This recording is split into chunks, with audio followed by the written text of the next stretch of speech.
Inca Quechua Technical del Perú presenta la interjección en el idioma quechua, el primer idioma oficial del Perú y de la gran nación del Tahuantinsuyo. Este es un vocabulario de interjecciones quechuas en el Gelunno Runasimi Imperial Cusqueño. Introducción. La interjección o exclamación es una parte del lenguaje que sirve para expresar una emoción aislada o distintos estados de ánimo que se pueden experimentar. Normalmente se coloca al principio de la oración, pero también se puede escribir como una oración por sí sola. Interjección de agrado: añañau, achalau, atacachau. Interjección de desagrado: arayá, atatay, atatau. Interjección de duda: ash, imachá. Interjección de confirmación: kusa, kusayaña, araray. Interjección de repugnancia: ak, atay, atatau. Interjección de fastidio: up. Interjección de olvido: ui.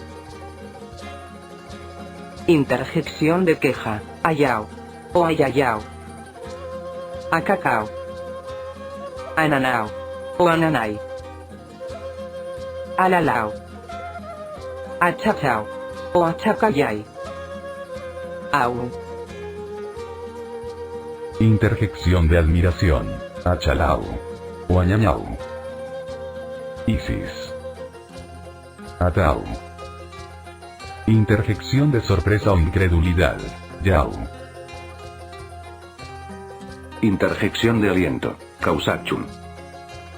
Aili, aili. Akia, akia. Akpa. Haku. Aikei.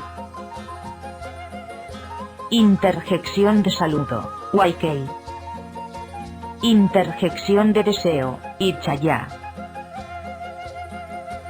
Interjección de desprecio: gua, tatao. Interjección de piedad: acacayao. Interjección de amenaza: mapas. Yankatak. Paktatak. Interjección de burla: jajajay, jajau. Interjección de negación: pau, chin. Interjección de odio: arayá, hasta allá. Interjección de corrección, rectificación: chuma. Interjección de ternura: alala, o alalay. Ataya.